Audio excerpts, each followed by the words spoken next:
দেশের কোটি কোটি ক্রিকেট ভক্তের পাশাপাশি মধ্যপ্রাচ্যের দেশ লেবাননেও বাংলাদেশিদের মাঝে বইছে বিশ্বকাপ ক্রিকেটের হাওয়া। প্রিয় দলের সাম্প্রতিক পারফরম্যান্স নিয়ে চলছে নানা বিশ্লেষণ।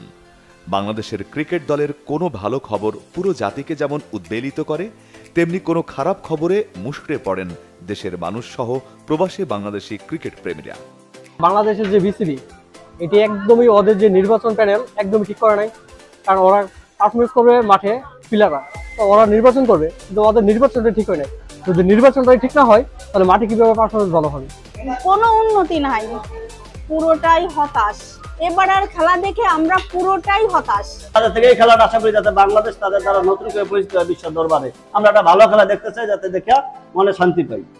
বিশ্বকাপ ক্রিকেটের ময়দানে শ্রীলঙ্কার সাথে শ্বাসরুদ্ধকর ম্যাচে বাংলাদেশ জয় দিয়ে মিশন শুরু করলেও দলের সাম্প্রতিক পারফরম্যান্সে হতাশ বাংলাদেশি প্রবাসীরা। পরের ম্যাচে সাউথ আফ্রিকার সাথেও হার মানে বাংলাদেশ। শান্তদের ঘিরে প্রবাসী বাংলাদেশি ক্রিকেট প্রেমীদের আসার জায়গায় অবশ্য বড় চোট লেগেছে দলের সাম্প্রতিক খারাপ পারফরম্যান্সে। তুমুল ক্রিকেট উন্মাদনার দেশেও গত 10 বছরে সম্ভবত প্রিয় দলকে ঘিরে আসার পারদ এতটা নিচে ছিল না। সামাজিক যোগাযোগ মাধ্যমে টিমকে নিয়ে চলছে নানা সমালোচনা। প্রশ্ন উঠেছে অফ ফর্মে থাকা শান্ত, সৌম্য ও লিটনের ক্রিকেট সামর্থ্য নিয়ে।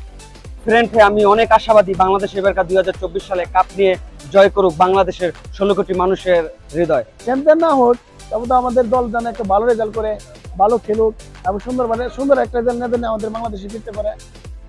প্রবাসী বাংলাদেশি ক্রিকেট প্রেমীর বিশ্বাস ও প্রত্যাশা বাংলাদেশ পুনরায় ঘুরে দাঁড়াবে।